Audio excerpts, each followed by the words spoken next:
You're listening to an archived Cabral Concept podcast. After listening to this show, check out the most up-to-date podcasts available at stephencabral.com/podcasts or search directly on iTunes. And now, welcome to the Cabral Concept, where board-certified naturopath and integrative health practitioner Dr. Stephen Cabral shares how he was diagnosed at the age of 17 with a life-altering illness and given no hope for recovery. It was only after studying and traveling all over the world did he discover how to combine ancient Ayurvedic healing practices with state-of-the-art naturopathic and functional medicine to fully rebalance the body and re-energize it with life. It's time to discover how to get well, lose weight, and finally feel alive again. And now, here's your host, Dr. Stephen Cabral. Know that on Saturdays and Sundays, this is our time to be able to reach out to the community, look at the growing list of questions that have come in, and really answer those as if I was sitting across from the person on Skype or in my office or at a seminar, at a workshop, whatever it might be.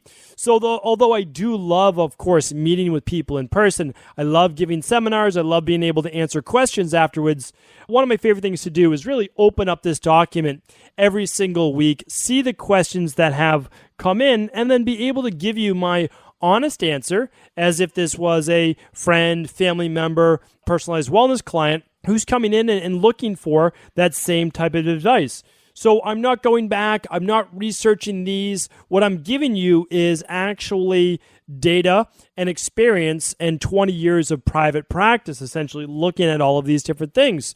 So that's what I hope to share from you. We're not diagnosing disease here, of course. We're not looking to treat, cure, any of those buzzwords for conventional-based medicine. So what I want to do is give you a different look. I want to give you an alternative look, right? I don't love the term alternative medicine. In my opinion, and as I've said before, there is no alternative to alternative medicine because the truth is, what else are you going to do? You could take a pharmaceutical, but that's not medicine. That's pharmacology. So if you want to mask the symptoms, yes, medication works very well for that. And again, there's a time and place for every medication. Sometimes there's congenital issues. Sometimes there's issues where you need to be medicated for a short period of time. Sometimes they're in life-saving conditions. So for sure, I'm glad that we have pharmaceuticals, but for chronic-based dis-ease, I mean, what are we doing keeping people on acid blockers for life? What are we doing giving people statins when, again, as we're going through each and every week here for the month of February, there's so many things we can be doing for cardiovascular health. Same for blood pressure. We know that these things don't go away just because you give someone a pharmaceutical. The inflammation shows up in some other facet of the body, right? It just shows itself in a different pathway. Okay, so you block this pathway. Well, now inflammation shows up over here. And it's why if you get type 2 diabetes, eventually end up with cardiovascular issues, you end up with neuropathy, you end up with vascular, you end up with vision-based issues, you end up with dementia. So that's the thing is we can't just say, okay, well, we're going to give you this insulin for type 2 diabetes when really what we need to be working on is what's causing that in the first place. Is it weight? Is it diet? Is it exercise? Is it stress? Is it sleep? Is it a combination of many of those? So that's what we hope to explore here in the Cabral Concept. And again, do it with really some compassion. Understand that sometimes this is people's first time hearing that this is even a possibility. So you just need to work yourself into the process. Immerse yourself into natural health. Begin to listen to back episodes of the Cabral Concept. You will see in time. You will see in time that there is a way out of this. I found that way out myself, and I said that I'm committing the rest of my life to making sure that at least one or two other people find their method as well, right? That if I can help just a couple other people, like I was shown by some doctors, that then we can do a whole lot of good in this world. And hopefully, if you find something that works for you, you'll be able to pass that on with others as well. Okay. So let's dive into the first question. All questions are answered in the order they are received, and this one's coming in about 2 months ago from John on December 14th. John says, "Hi, Dr. Cabral. I occasionally get small red bumps near the last joint of my fingers, often close to the bed of the nail. They don't hurt, but can sometimes itch. I suspect that these could be from a food intolerance, although I haven't pinned it down to any food that may be causing them. I'm wondering if you've come across this before and if you have any answers for what may be causing this, as I've gotten these on and on for most of my life. Thank you." Absolutely, John. So I typically, and I believe that you're on the right track, I typically see this in terms of food intolerance and or histamine intolerance, and they're simply, and for the most part, one and the same. So just to give you a little context, I did a show on episode 1460. So if you go to stephencabral.com/1460, you'll see that it was called the 5 main causes of histamine intolerance. So very important you look into this because it's certainly associated with a gut-based issue. It could be yeast overgrowth, bacterial overgrowth, something causing the exacerbation of mast cells, as well as the inability to produce an enzyme that helps break down those histamines in the body called DAO or diamine oxidase. But the other part is that it could simply be from a food intolerance. So there are many people who they eat eggs and they get that itchiness. Now, sometimes it's on the fingers or between the fingers. Sometimes it's on the cheeks. Sometimes they get watery eyes, and sometimes they get an itchy belly. Those are the places that I see it the most. I've seen legs, I've seen all sorts of things, but the places I just named, cheeks, watery eyes, itchy between the fingers or red knuckles, red ears, as well as an itchy stomach are all pretty good signs that you just had something that is a food intolerance. Typically, it's not an IgG response, it's an IgE or IgA, meaning like it will come on within a couple hours of eating that food. So hopefully that's a good start for you, John. And again, you can run the food sensitivity test and the organic acids test over at equilibriumnutrition.com for details as to what that might be. Okay, Lucy's up next. Hi, Dr. Cabral. My stepmom is suffering from a ganglion cyst on her palm. It's not bad yet, but she's had surgery to remove them before, and they keep coming back. I did a search in your podcast and didn't see anything, so I'd love to see if there are natural remedies for treating and preventing ganglion cysts. Thanks for all you do. Appreciate it. Okay, Lucy, I appreciate you. Thank you very much for writing in. I know it always seems like I've suffered from pretty much all of these things, but again, I had a pretty bad 10 years of my life. Pretty bad, I would say, as bad as those who've had it the worst. But again, it's helped me to where I am today. I've got a big background to draw upon, and hopefully I can use at least some of that empathy with understanding where people are coming from. Now, I had multiple ganglion cysts. It's on the palm, but it's on the top side. So if you kind of want to go to where your wrist meets your hand, there's a little depression on top of the top part of your palm. And you can start to grow a bump there. And it's obviously, I shouldn't say obviously, but it's inflammatory based. Very interesting because there are multiple reasons why people believe this happens. It could be a host of different issues. I simply relate it to inflammation, and it could be, again, from gut-based, it could be from stress-based, multiple issues, food sensitivities. But, okay, so how can I help with this? Well, once your body begins to heal and become healthier, these things typically go away on their own. Now, what do you do in the meantime, though? So, a couple things that I've seen work in my practice. One, for sure, is the castor oil pack. It's going to be way back on the podcast. But let's just say we go to stephencabral.com/podcasts, and I go to the search function, and I go to castor oil pack, and I just type that in the search box. I'll find it on $11.98, $6.60, $4.50, $4.24, and $3.86. So it looks like I explained it in depth on $4.24, which is these oil packs decrease inflammation and pain. Okay, and so check that out on $4.24 and $4.50. Again, like I said, way back. That's way back in 2017, 3 years ago. So, okay. What do? Well, you're going to basically buy they sell these online now, so you can just buy the whole kit. But basically, you're going to soak flannel in castor oil, put a sheet on top of it, plastic, whatever you'd like, so it just doesn't get your heating pad all nasty, and then you are going to put the heating pad on top. This is really great for inflammation in any part of the body, lower back, abdomen, and then, of course, these ganglion cysts. You can also use something like Florafilm. You can find that at Equilibrium Nutrition. Take 2 in the morning, 2 before bed. And this is a proteolytic enzyme that can help with breaking down some biofilm. Okay, what else could be really helpful? Frankincense oil. That's another one we've used. So frankincense oil, very nice for cysts as well. And the last part, and I know this sounds completely crazy, so don't just do it. Take a look at it first. But believe it or not, I know this is going to sound completely crazy, but it is called the book method. Okay, so I don't know if I'm going to get this completely right, but just check out the book method for ganglion cyst. Now, is it medieval? Yes, it absolutely is. But the results are outstanding.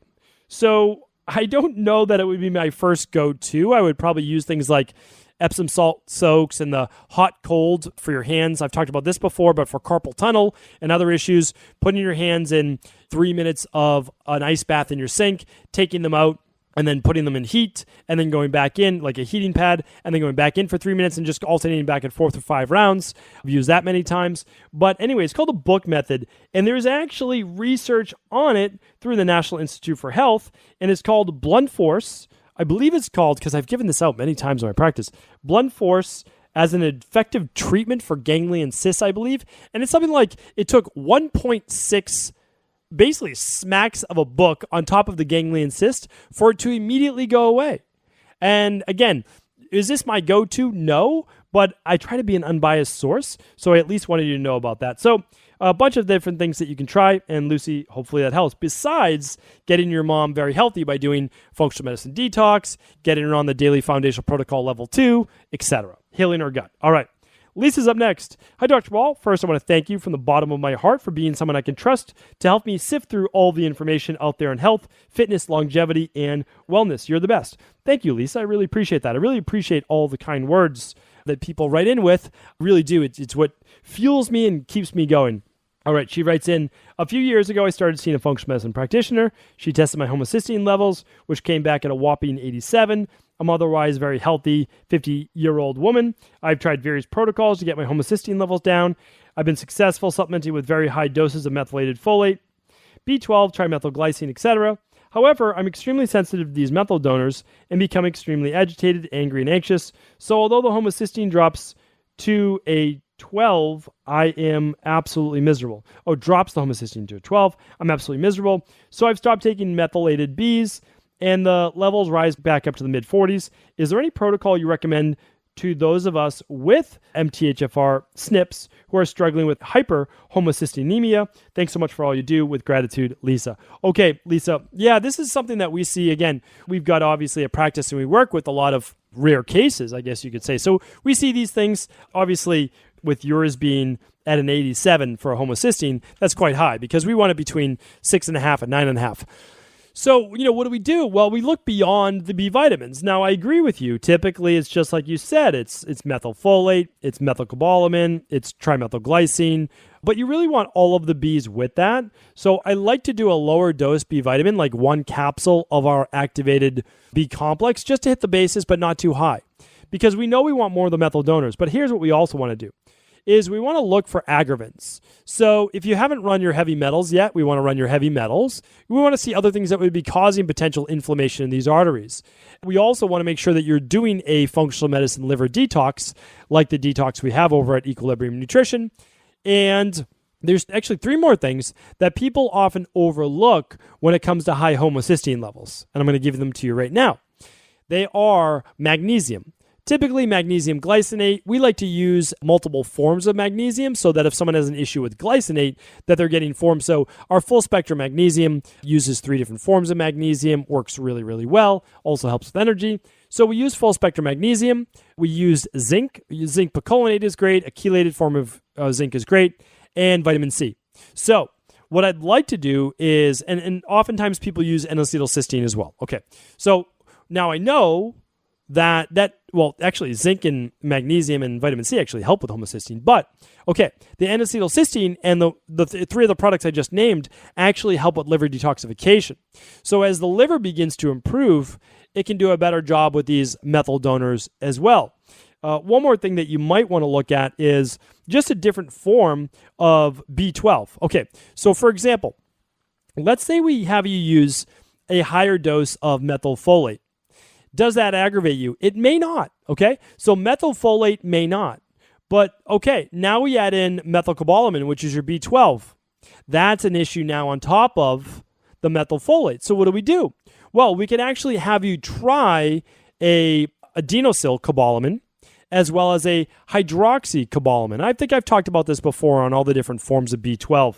I know that I've talked about this before. So let me just see. I don't know that I can find this podcast off the top of my head, but you can always just email into cabralsupportgroup.com and just see if you can ask them what show it was on. So if I look at methyl B12, see if this pops up.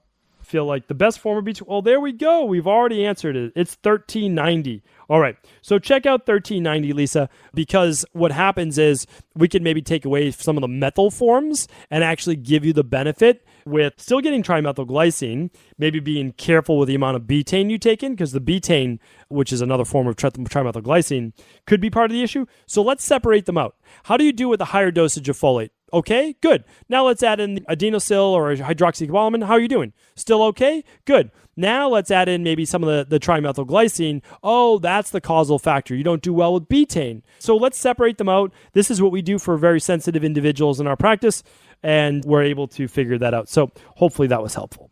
All right. And again, now I answered that for Lisa, but think about that for anything you're dealing with. Think about how you can separate out the variables. This is what we teach inside of the Integrative Health Practitioner Institute for health coaches, or if you want to become a health coach, this is what we teach in our private practice.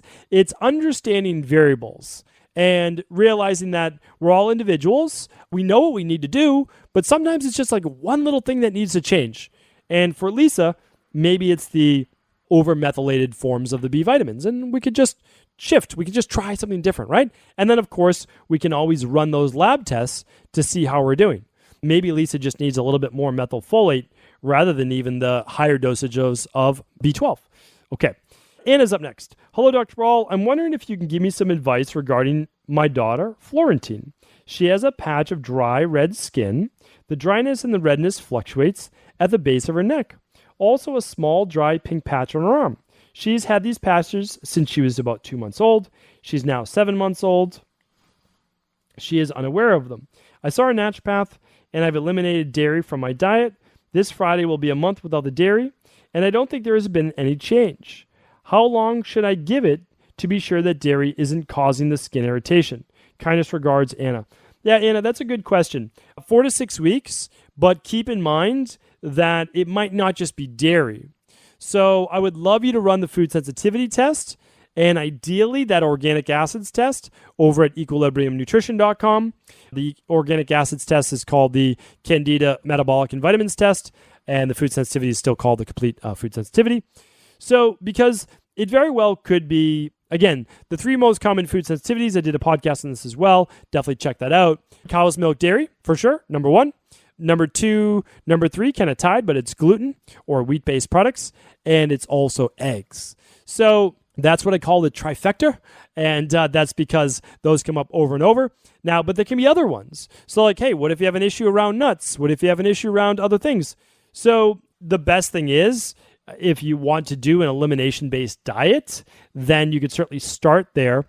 But it's up to you, because I don't want to deprive you of too much. I also want to make sure that you're eating enough so that you keep your calories up, because it sounds like you're nursing. That's how I'm assuming this is affecting your daughter, right? Because if you're eating it, you're asking how it might affect your daughter. And of course, then I'm just assuming, I might be incorrectly assuming, but I'm assuming you're nursing your daughter. So again, Anna, hopefully that helps.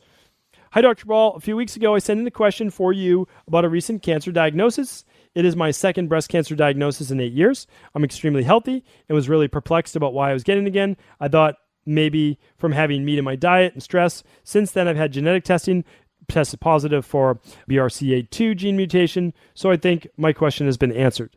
Okay, well, I'm glad you got your answer. Thank you for writing in. And I would be absolutely very careful with red meats, with eggs, with a lot of saturated fat that raise your mTOR and what's called your IGF-1 levels. It doesn't mean that I'm against meat and eggs and all that for all people. I eat approximately 2 eggs myself a week, not necessarily every week. I do have some meat in my diet. But again, we're taking this on a case-by-case basis. And we do know that those can increase those levels, specifically estrogen, right? So let's be careful about environmental toxins that increase estrogen, about plastics that increase estrogen, about red meat that can as well. So being cognizant of that, and also blood sugar levels. Janine, I'm glad you got that answered a few weeks ago, if I did answer it, or you've come to your own answer. So thank you. All right, let's get in one more question. Lysel is up next. Liesl. I think it's Lysel. hello, can you tell me all of the things that I can do to open my detox pathways with no gallbladder and no exercise that will not cause a detox or Herxhei reaction? I've been stuck in this loop of being too sick to get well since 2003. Everything I tried has made me too sick to continue. Thank you, Lysel. All right, Lysel, happy to help. And this came out probably, asked this question, which was on December 16th. So head on over to equilibriumnutrition.com/detox.course. And at least currently, I don't know if we're going to do it forever. This was supposed to be a $197 course, but I hate charging for information that I want people to have in their hands, even though it takes so much time, so much energy, and a lot of cost to put this all together. But anyway, these are things that I enjoy doing. So at least for the time being, take advantage of it while it's free. So head on over to stephencabral.com/detox-course. So equilibriumnutrition.com/detox-course. It is a free 2.5-hour course on how to help your body to detox, and it will give you different levels. So you can actually start small. You could start with sauna, self-massage, just doing a smoothie in the morning with the daily nutritional support, just doing a little bit of juicing. So all of this will teach you inside of that course, and then you can work your way up to being able to do stronger based protocols. So Lysel, thank you for writing in. I hope that I'm pronouncing your name correctly. I appreciate everyone who listens to the Cabral Concept. Thank you for all of the reviews on iTunes. Thank you for subscribing. That helps. Both of those things help to boost Cabral Concept in the rankings. And although I don't care too much about rankings in the world, I do care about getting this message out to as many people as possible. And the only way that we can do that is to continue to get the podcast to climb in those iTunes rankings. So any review that you could leave today would be greatly appreciated. And if you could subscribe, that automatically helps to give it a boost as well. So thank you so much. Again, I appreciate you. Please do feel free to share this show with anyone you believe it could serve. Before you go, I wanted to ask you this question. What if I could teach you in just a couple of hours how to transform your thyroid, hormones, adrenal, cholesterol, blood pressure, blood sugar, weight loss, energy, mood, brain, pregnancy, anti-aging, or many other health-related issues? After 20 years in private practice, after seeing and overseeing 250,000 client appointments, I sincerely feel I have the real-world data and have found the answer you've been searching for.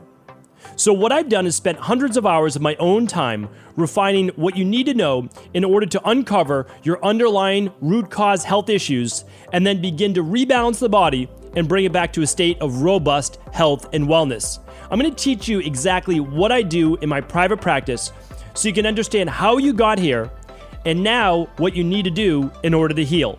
You'll receive all of the important success checklists, protocols, and even ways to customize it to make the program fit your busy life. And you'll get all of this at a fraction of the price. Let me save you the time, money, energy, stress, and frustration of not knowing what to do next. Instead of reading dozens of books on the topic and seeing multiple practitioners, I will condense everything that you need to know in just a few hours of video tutorials that you can watch and listen to anywhere.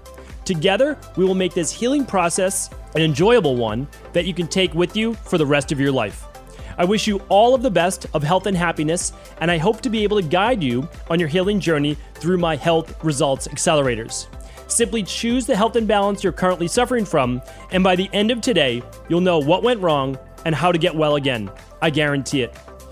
For details, head over now to stephencabral.com/courses.